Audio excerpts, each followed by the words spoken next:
fan, that's what they call me. Promise that you never be lonely. Salut tout le monde, c'est Arwan Lovray, on se retrouve pour l'après-match de la 30e journée de la Ligue de BKT avec cette défaite pour les Ciel et Marines dans ce derby normand, un derby normand pas comme d'habitude, un derby normand pour un hack qui fêtait ses 150 ans. La fête a été gâchée, on débriefe ça ensemble, c'est parti. On va donc commencer par le bref de la rencontre. Il y avait tout pour que la rencontre soit belle. Plus de 17 000 personnes dans les tribunes, une ambiance plutôt sympathique. Alors tout n'a pas bien commencé, même avant le coup d'envoi du match, puisque le tifo des supporters havrais s'est malheureusement déchiré. Franchement, j'étais vraiment déçu parce que ça demande énormément de travail. Donc rien que ça, l'après-midi commençait plutôt mal. Le match a commencé à 15 h, on n'a pas l'impression que c'est un match à haute intensité, on est sur un match vraiment entre deux équipes du milieu de tableau. Donc voilà, un match qui commence assez tranquillement. Faudra attendre la 38e minute de jeu pour le premier but qui sera réalisé par Nuno da Costa avec une tête sur un corner. Alors là, j'étais quand même assez énervé parce qu'il n'y a aucun Havrais qui saute au corner. Alors bon, voilà, c'est vrai que la défense havraise est un peu passive, mais voilà, la tête, il faut quand même la mettre et il faut quand même le reconnaître. À la mi-temps, le score est de 1-0 pour le Stade Malherbe de Caen, mais j'ai quand même assez espoir sur les Ciel et Marines parce que je me dis, il y a du monde, peut-être qu'il suffit qu'on marque un but d'égalisation, le stade il se réveille un peu et derrière, tu peux peut-être potentiellement remporter le match. J'y croyais vraiment. Et j'avais mes raisons d'y croire, puisqu'à la 71e minute de jeu, le hack égalise grâce à Jamal Thiaré. Alors Jamal qui est rentré en cours de jeu, il était limité quand même son but, et Jamal il n'est pas très adroit, mais il a quand même réussi à marquer le but. Donc à ce moment-là, ça fait un but partout, et puis à la 80e minute, faute de Nseke, notre jeune Ciel et Marine qui jouait son premier match en professionnel, il fait une faute, erreur de débutant, donc je lui en veux pas. Il reçoit ce carton rouge, penalty pour le Stade Malherbe de Caen qui sera réalisé par Jesse Dominguez à la 81e minute de jeu. À ce moment-là, ça complique un petit peu les Havrais puisque ça fait 2-1. 2-1 pour le Stade Malherbe de Caen. Caen, par la suite, enchaîne avec Benjamin Janot à la 85e minute de jeu. Là, c'est une erreur, mais la défense, je sais pas ce qu'elle fait, elle se fait prendre de vitesse, c'est fini. 85e, du coup, ça fait 3-1 pour le Stade Malherbe de Caen. Donc à ce moment-là, je me dis, bon, c'est mort, c'est fini. Voilà, ils ont tout gâché, fini. Eh ben non, on a Ablin qui marque une minute après, à la 86e minute de jeu.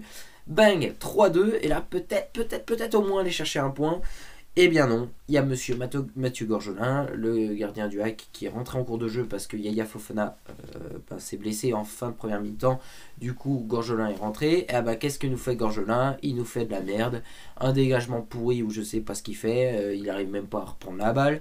Et ça permet à Jesse Dominguez, à la 90+2, de marquer le 4-2 et de finir la soirée de cette manière-là. Donc je pense que voilà...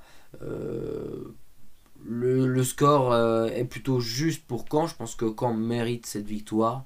Mais voilà, les 4 buts canets sont quand même offerts par pas mal d'erreurs à vrai, quand même. C'est parti donc pour notre 100% hack. Alors je suis extrêmement déçu, extrêmement dégoûté pour le tifo, pour tout ce qui s'est passé, pour la défaite.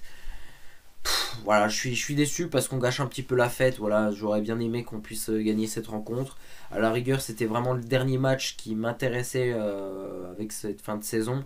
Et malheureusement, voilà, la performance n'était pas là. Alors la motivation des joueurs, je pense que les joueurs étaient investis, qu'ils avaient envie de bien faire. Mais voilà, je veux dire, mis à part peut-être le premier et le troisième but, si je ne raconte pas de bêtises, de Caen, qui sont sur des erreurs un peu passives de la défense, mais plutôt bien exécutées par Caen. Les deux autres buts, donc le deuxième et le dernier, il est offert. Le deuxième, c'est un but sur péno. Bon, après, il faut bien le taper, le péno, mais voilà, c'est un but quasi offert. Et puis, Mathieu Gorgelin, la bourde de Mathieu Gorgelin. Donc, pour moi, aujourd'hui, il y a au moins 2 buts sur 4 qui sont offerts gratuitement par les joueurs havrais. Et je suis assez dégoûté que ce soit déroulé comme ça, parce que tu sais pas, tu gagnes le match, t'as des gens dans le stade qui se disent ah c'était pas mal l'après-midi, et peut-être potentiellement ils voudront revenir au stade la semaine prochaine ou dans 2 semaines. Donc voilà, au final on n'a pas réussi notre coup de com', on n'a pas eu une bonne image. Les gens qui sont venus au stade, ils se disent on va pas aller encourager une équipe perdante. Et bah, c'est vraiment dommage. Voilà. C'est dommage parce qu'il y avait vraiment de quoi bien fêter la fête. Et voilà, je suis assez déçu. Malgré tout, je trouve qu'il y a des joueurs qui ont fait un match plutôt complet. Je pense à Corentin Cornet, je pense à Nabil Alibi qui ont vraiment tout donné. Et je pense aussi à des joueurs qui ont tout raté. Je sais pas, le mec. Il y a des gars, Ismaël Boua, bon, il revenait de blessure, il me semble, si je raconte pas de bêtises, mais il était nul, voilà, on va pas se cacher. Yaya Fofana, bon, on n'a pas de chance parce qu'il se blesse, donc voilà, faut le remplacer. Et là, je me dis peut-être que Gorgelin, il va peut-être faire un super match parce qu'il va peut-être prouver qu'au final, il a un bon niveau. Et bah non, il était nul. Alors, ça avait plutôt bien commencé, il faisait quelques petits arrêts, mais là, non, ce dégagement, c'est. Putain, non, non. Donc voilà, au final, j'ai rien à rajouter. Hein, voilà. Je dois reconnaître qu'aujourd'hui, Caen a mérité sa victoire parce que Caen, eux, ils ont réussi à saisir les opportunités qu'ils avaient. Et je trouve que dans le jeu, c'est mieux. Je trouve qu'ils font plus de passes, que c'est beaucoup plus fluide. Le jeu est plus beau. Donc voilà. Aujourd'hui, ce que je critique du côté du hack, et voilà, c'est on a un jeu juste dégueulasse. Donc voilà, c'est bien d'engueuler les joueurs parce que ce sont les joueurs qui sont sur le terrain, mais le problème du jeu dégueulasse, c'est pas les joueurs. Le problème du jeu dégueulasse, c'est le problème du coach. Le problème, c'est Paul Le Guen. Paul Le Guen, j'espère qu'il ne sera plus là, tout simplement la semaine prochaine, l'année pour la saison prochaine. J'espère qu'il sera plus là. Il y a un réel problème avec lui. On a besoin de changer quelque chose. Ça fait 3 ans qu'il est là pour rien foutre.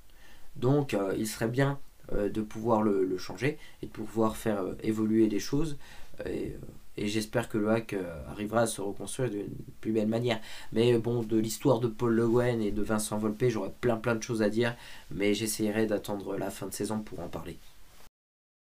Bon, voilà pour cette vidéo. Merci à tous et à tous de l'avoir suivi. On se retrouve bien évidemment très bientôt pour une prochaine vidéo avant match, même si effectivement avec moins d'excitation parce que le hack a plus rien à jouer. Mais voilà, on vivra quand même la fin de saison ensemble. Allez, bis les amis et à bientôt.